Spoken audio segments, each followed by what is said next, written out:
복음을 조심하라 라는 제목으로 2장 1절부터 10절까지 정도만 함께 나누도록 하겠습니다. 오늘도 하나님께서 우리에게 들을 수 있는 귀를 열어주시기를 바랍니다.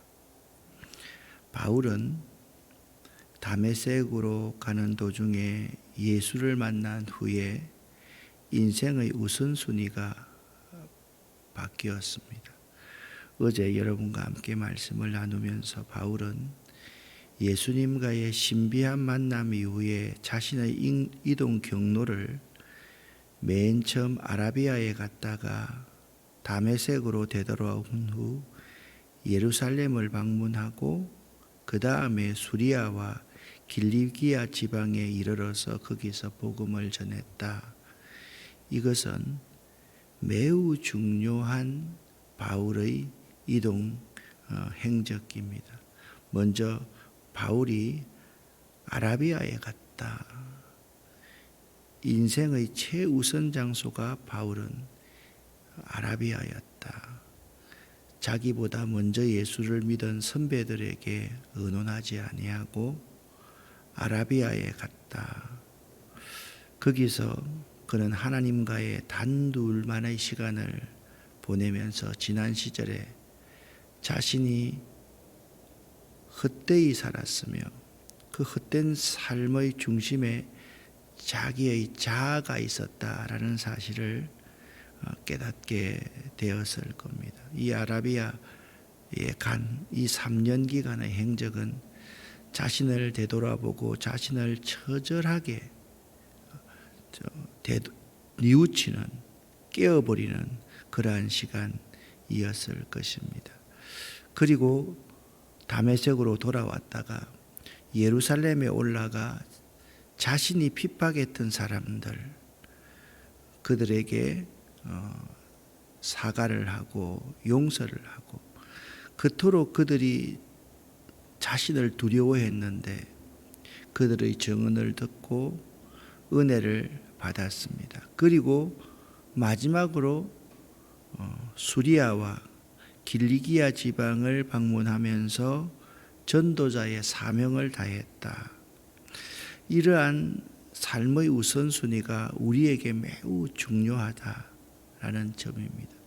삶의 우선순위가 바로 서 있는 사람, 삶의 우선순위, 하루를 사는데 삶의 우선순위가 가장 먼저 하나님 말씀을 묵상하고 하나님 말씀이 내 삶의 중심이 되게 만드는 아라비아 사막, 이 새벽 제단, 아침 경건의 시간, 아침에 출근하는데 말씀을 듣는 시간, 그 시간은 우리 인생에 매우 중요하다라는 점을 우리는 알아야만 하는 것입니다. 이 우선순위가 바로 정해진 사람은 향방 없이 달리지 아니하고 그의 방향이 예수 그리스도를 위하여 예수님만 향하여 표대를 향하여 전진하는 삶이기 때문에 자고우면하지 않습니다.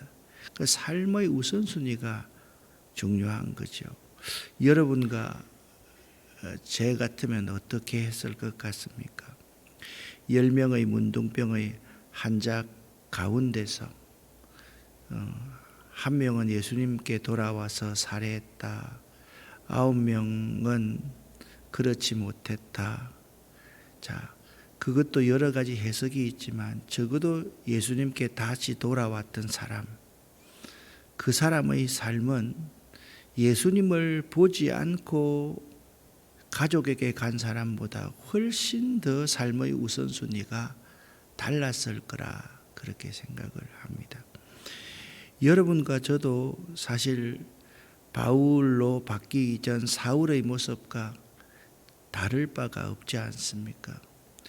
예수를 믿기 전에는 예수님을 핍박하는 사람으로 살았고 예수를 믿고 나서 아마 지금까지도 내 자아가 내 인생의 중심이 되어서 나 중심으로 살아가는 사람이 이 가운데도 많이 있을 줄 모르겠습니다.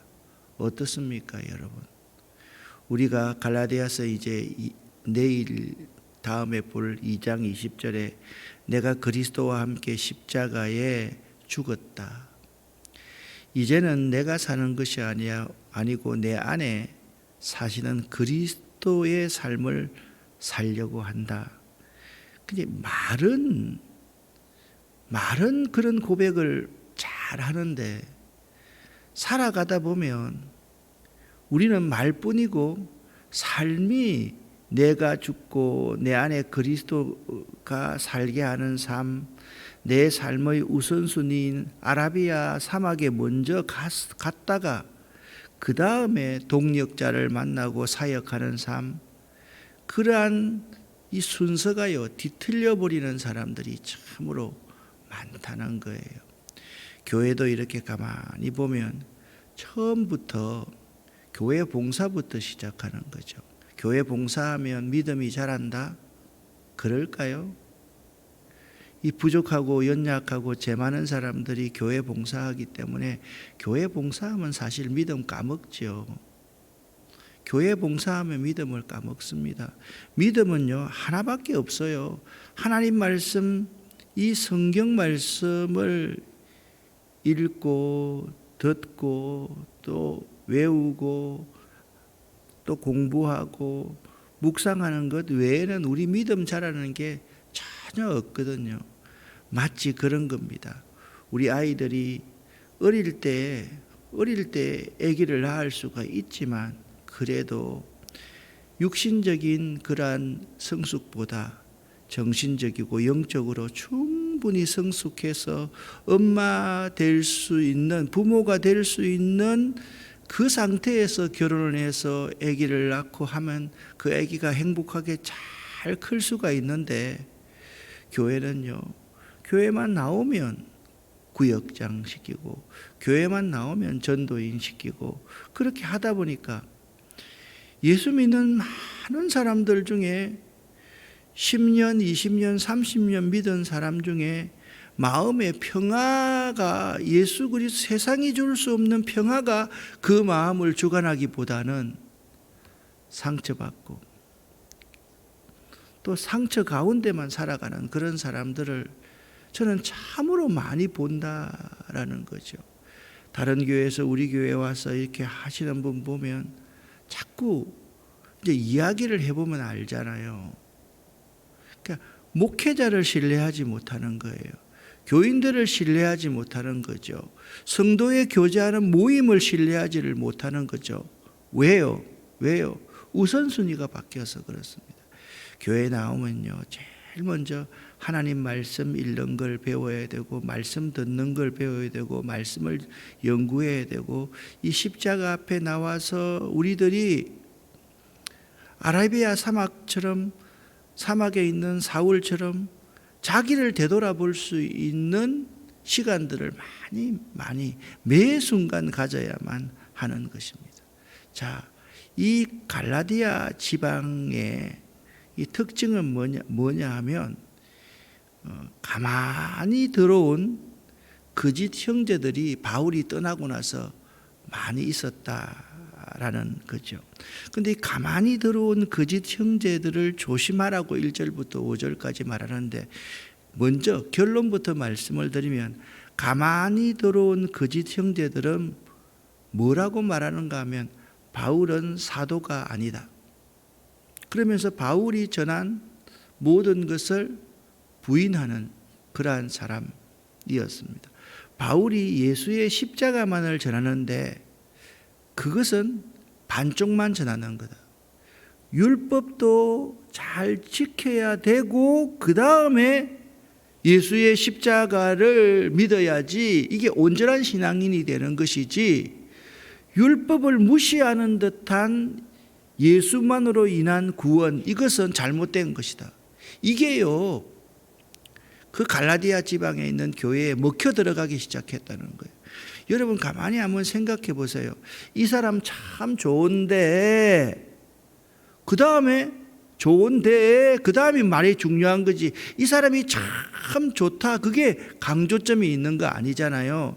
예수를 믿어야 구원을 받는다. 그런데 율법도 잘 지켜야 한다. 이 말은 율법에 초점을 두는 것이지 예수를 믿어야 구원받는다는 데 초점을 두는 것이 아니거든요. 그러한 자들이 가만히 들어온 거짓 형제들이다라는 점을 알아야만 됩니다. 함께 1절부터 5절까지를 읽어보겠습니다. 14년 후에 내가 바나바와 함께 디도를 데리고 다시 예루살렘에 올라갔나니 계시를 따라 올라가 내가 이방 가운데서 전하는 복음을 그들에게 제시하되 유력한 자들에게 사사로이 한 것은 내가 다름질하는 것이나 다름질한 것이 헛되지 않게 하려 함이라. 그러나 나와 함께 있는 헬라인 디도까지도 억지로 할례를 받게 하지 아니하였으니 이는 가만히 들어온 거짓 형제들 때문이라.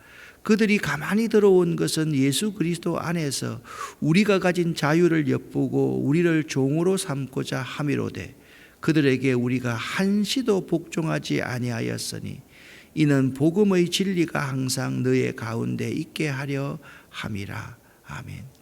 바울은요, 회심한 지 2 내지 3년 만에 처음으로 예루살렘을 방문하였으며 그로부터 14년 후에 다시 예루살렘을 방문하였는데 그때 그의 동역자 바나바와 디도를 데리고 갔습니다. 특별히 바나바는 유대인으로서 바울의 이방 전도 여행에 동참한 신실한 동역자였습니다. 이때 바울은 할례에 관한 문제로 분쟁에 휘말려 있던 안디옥 교회의 문제를 해결하기 위해서 파송을 받았더랬습니다. 그런데 결과적으로 바울은 바나바와 함께 예루살렘에 올라가서 성령의 역사에 의해서 이방인들이 믿음으로 구원받은 사실을 선포하게 되었습니다. 사실 바울이 자신의 제자 디도에게 할례를 받게 하는 것은 그리 어려운 일이 아니었습니다. 바울이 디도에게 할례를 받아라. 디도는 이방인이거든요. 할례를 받아라. 그러면 디도는 바울의 말을 순종해서 할례를 받았을 겁니다. 만일 바울이 디도에게 할례를 행하였다면 당시 안디옥 교회에 들어와서 이방인들도 할례를 받아야 구원을 받는다고 주장하는 율법주의자들과의 마찰을 피할 수도 있었습니다. 교회를 소란하게 하는 문제로부터 벗어날 수도 있었을 것입니다. 하지만 바울은 그렇게 하지 않았습니다. 매우 단호했습니다. 왜냐하면 그것은 복음의 본질에 대한 문제였기 때문입니다. 바울이 가만히 들어온 거짓 형제들인 율법주의자들과 격렬한 말다툼까지 하면서 끝까지 디도의 할례를 거부한 이유는 이방인이었던 디도에게 할례를 만약 행하게 한다면 그 율법주의자들은 이렇게 주장하기 시작할 것입니다. 만일 이방인이 구원을 받으려면 예수 믿는 것과 동시에 할례도 받아야 한다라고 주장하는 율법주의자들의 주장을 인정하고 받아들이는 타협의 행위였기 때문입니다. 그렇게 되면 유대인이든 이방인이든 모두가 율법을 억지로라도 지켜야 되고 이는 곧 예수님이 오시기 전의 상태로 되돌아가는 것이 되고 예수님의 십자가 대속을 무가치한 것으로 만들려는 사탄의 계략에 넘어가는 것이기 때문이었습니다. 그만큼 디도에게 이방인 디도에게 제자 바울의 제자 그리고 예수의 제자였던 이방인 디도에게 할례를 행하느냐 안 하느냐의 문제는 형제끼리 화목하느냐 화목하지 않느냐 그런 문제가 아니었던 것이다. 매우 중요한 문제였던 것이기 때문입니다. 바울은요 이 문제에 대해서 필사적으로 디도의 할례를 반대하게 된 것입니다.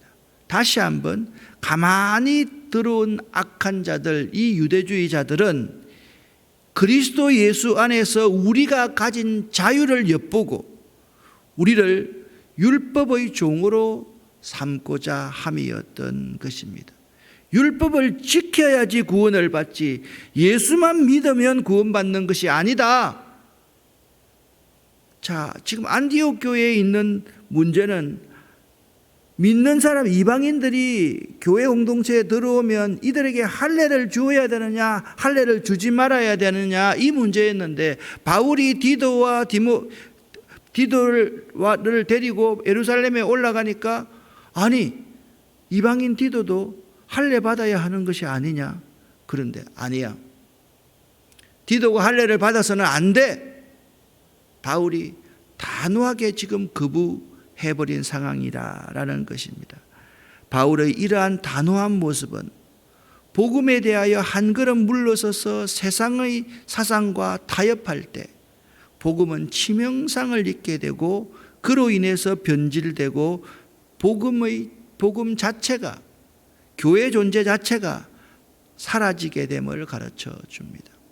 오늘날 우리 교회의 목회자들 가운데 신학을 좀 공부했다, 자기 나름대로 새로운 것을 배우고 나니까 그러지 않고 아라비아에 먼저 가지 않고 예루살렘에 올라가고 사역부터 하면서 이 세상의 사조와 적절하게 타협하는 그러한 목회자들이 참 많이 있다라는 것입니다. 그것 때문에 교회가 무너지고 그것 때문에 교회의 존재 이유가 없어진다라는 사실들을 젊은 사람들, 그런 사람은 모르는 거예요. 여러분, 사조나 사상이 우리를 구원하는 것이 아닙니다. 여러분, 사조와 사상을 잘 지켜서 교회가 그냥 싸우지 않고 평안하게 가면 되지, 이게 아닙니다. 여러분, 아닌 것은 아니다라고 확실하게 말을 하고 그들과 싸울 수 있을 때 복음의 진리가 유지될 수 있는 것입니다. 여러분 어떻게 생각하십니까? 예를 들어도 이렇습니다. 이제 코로나 시대를 지나가면서 우리는 온 오프라인 예배를 다 드릴 수밖에 없는 상황에 접어들었습니다. 그렇다고 해서 우리들이 있잖아요, 주일 성수를 함부로 하고 주일날 가족의 문제나 주일날 내 대소사의 문제나 주일날 자녀의 문제 때문에 주일 예배 이 자체를 조금이라도 타협하기 시작하면 나는 괜찮습니다. 나의 자녀들, 내 주변에 나를 보고 있는 사람들은 말을 할 겁니다. 그래, 뭐 주일날 이렇게 해도 되네. 그러면요, 우리는 확고하지만 그 자녀들은 모든 것이 다 무너지게 되는 것입니다. 11조도 마찬가지입니다. 교회에 나와서 하나님 말씀을 배우고 순종하는 것도 마찬가지입니다. 우리는 바울의 이러한 단호한 모습이 왜 그랬을까를 생각할 수 있어야 됩니다. 속담에 개미 구멍 하나가 큰 제방뚝을 무너뜨린다라는 속담이 있지 않습니까? 세상의 거짓 사상에 대하여 조금만 양보해도 하나님의 나라는 완전히 파괴되고 마는 것이라는 교훈을 해주고 있는 것입니다. 그래서 여러분, 앞으로 명심하십시오. 예수 믿으면 구원받는다. 그런데 이것도 지켜야지 구원받는 것이 아닌가? 절대로 여러분 그들과 타협해서는 안 된다라는 점입니다. 자꾸 인본주의, 부모들의 본능주의, 이런 것들이 우리들 사상에 너무너무 깊이 들어와 있다라는 점입니다. 저는 이런 부분에서 제가 왜 새벽기도 설교를 위해서, 이 설교만을 위해서 3시간, 4시간을 준비하느냐. 그냥 저처럼 오래 믿었던 사람은 그냥 성경 딱 펴보면 이거 어떤 말씀 해야 될까? 그냥 메모해서 하면 10분만 준비하면 할 수 있을 것입니다. 그러나 정말 중요한 것은 이 복음의 진리가 예수 그리스도로 말미암는 구원이 조금만 양보가 되면 그것은요, 우리의 모든 건강을 무너뜨린다라는 사실을 명심할 수 있어야만 되는 것입니다. 6절부터 10절까지는 1절부터 5절까지의 말씀의 연장선입니다. 6절부터 10절까지를 읽어보겠습니다. 유력하다 하는 이들 중에 본래 어떤 이들이든지 내게 상관이 없으며 하나님은 사람을 외모로 취하지 아니하시나니 저 유력한 이들은 내게 의무를 더하여 준 것이 없고 도리어 그들은 내가 무할례자에게 복음 전함을 맡은 것이 베드로가 할례자에게 맡음과 같은 것을 보았고 베드로에게 역사하사 그를 할례자의 사도로 삼으신 이가 또한 내게 역사하사 나를 이방인의 사도로 삼으셨느니라. 또 기둥같이 여기는 야고보와 게바와 요한도 내게 주신 은혜를 알므로 나와 바나바에게 친교의 악수를 하였으니 우리는 이방인에게로 그들은 할례자에게로 가게 하려 하리라. 다만 우리에게 가난한 자들을 기억하도록 부탁하였으니 이것은 나도 본래부터 힘써 행하여 왔노라. 아멘. 다시 한번 설명을 드리지만 갈라디아 지방에 있는 교회들은 바울에 의해서 세워졌으며 하나님의 은혜 가운데 부흥되고 성장했습니다. 그러나 사탄은 교회의 성장을 막기 위하여서 온갖 방법을 동원하는데 그 한 가지 방법이 알곡 가운데 가라지를 덧뿌렸습니다. 이 가라지들이 곡식들을 손상시켰는데 그 가라지가 마치 알곡처럼 행세하며 알곡들을 밭에서 몰아내려고 합니다. 여기서 알곡이라는 것은 예수로 말미암는 구원이고 가라지는 예수도 믿어야 되지만 할례도 행해야 되고 율법도 꼭 지켜야지만 된다라고 생각하는 사람들이었습니다.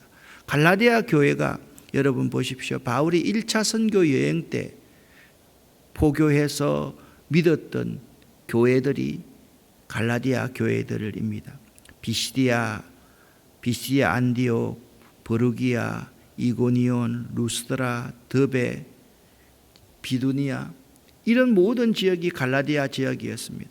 갈라디아에 여러 교회의 율법주의자들이 가만히 들어왔습니다. 저들은 사단의 하수인으로서 곡식을 해치는 가라지들이었습니다. 저들은 복음이 아닌 이단 사상으로 순진한 갈라디아 교인들을 미혹하기 시작했던 것입니다. 바울이 사도직을 부인한 바울이 12제자가 아니었지 않느냐. 그리고 바울의 가르침은 부족하다. 왜냐하면 율법을 지키지 않고 예수만 믿어야 구원받는다. 이것은 잘못되었다라고 그들은 사람들을 미혹하기 시작했습니다.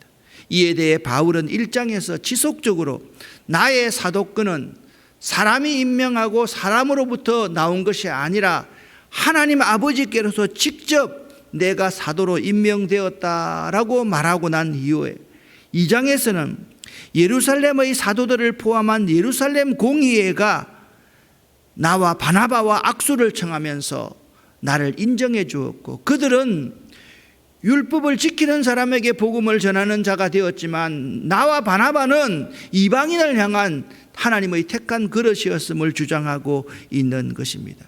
6절 말씀을 쉬운 성경으로 읽으면 이렇습니다. 저 귀하다고 하는 사람들도 내가 전하는 복음을 바꾸지 못했습니다. 예수로 말미암는 구원을 바꾸지 못했다라는 겁니다. 6절부터 10절을 세 부분으로 구분해 보면 이렇습니다. 예루살렘의 사도들은 바울이 전한 복음을 그대로 인정했다. 예루살렘의 사도들은 바울의 사도권도 인정했다. 예루살렘의 사도들은 바울에게 가난한 자들을 생각해 할 것을 부탁했다라는 점입니다. 8절 말씀에 이렇게 말씀하고 있습니다.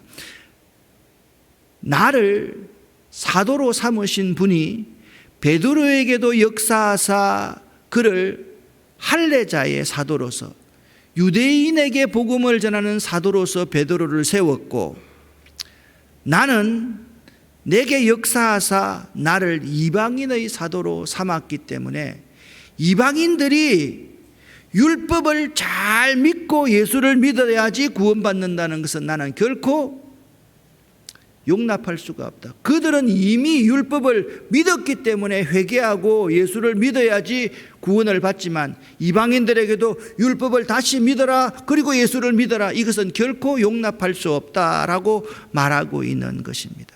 8절은 우리들에게 같은 복음, 다른 부르심에 대해서 말하고 있습니다. 복음은 같습니다. 그러나 부르심은 다릅니다. 베드로를 비롯한 야고보와 요한은 할례자의 사도로 부름받았지만 나는 이방인의 사도로 부름받았다라는 것입니다. 이 설교를 마무리하면서 러시아의 상트페테르부르크에 있는 에르미타시 미술관에 있는 이 작품, 제가 이전에 가서 이 작품을 본 적이 있는 것 같은데요. 이 작품은요, 그리스의 그레타 섬에서 태어나서 스페인에서 활동한 화가 엘 그레코가 1587년에서 1592년 사이에 그린 그림으로 성경의 신약에 나오는 중요한 두 인물 베드로와 바울을 그린 것인데요. 옛날에는 몰랐지요. 지금 다시 간다 그러면 이 그림을 자세하게 한 번 더 볼 수 있었으면 좋겠습니다. 제 나름대로 이걸 해석한 것입니다. 여기 베드로의 모습은요, 자편의 모습이죠. 과격하고 다혈질인 베드로의 모습은 어디 다 가버리고 바울과 손을 잡을 듯한 교제의 악수를 하고 있으며 바울에게는 설교를 들을 수 있을 것 같은 현실감을 주는 아주 성경 위에 손을 얹어 놓고 아주 베드로의 눈은 자상하고 인자한 눈이라고 한다면 바울의 눈은 아주 냉철하고 날카로운 눈임을 발견할 수 있었습니다. 왼쪽의 베드로는 황금 색깔의 옷을 입은 순전한 믿음의 소유자로 묘사된 듯하고, 그리고 이에 오른쪽의 바울은 이마에서부터 시작해서 아래 모든 인상 그 자체가 탁월한 지성을 나타내며 성경에 그의 손을 얹고 있는 그의 박식함이 드러나고 있고, 눈빛에서는 붉은 옷은요, 복음을 전하기 위한 불타는 복음에 대한 열정을 설명하고 있지 않나라는 생각이 들었습니다.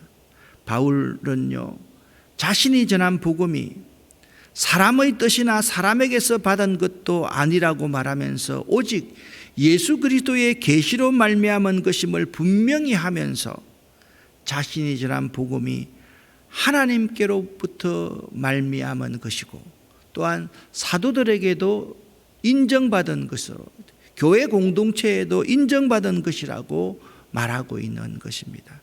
오늘날도 사실 마찬가지입니다. 우리 교회들의 우리가 상상할 수 없는 실용주의절, 또 이 세상의 사조들이 너무나도 많이 들어와 있습니다.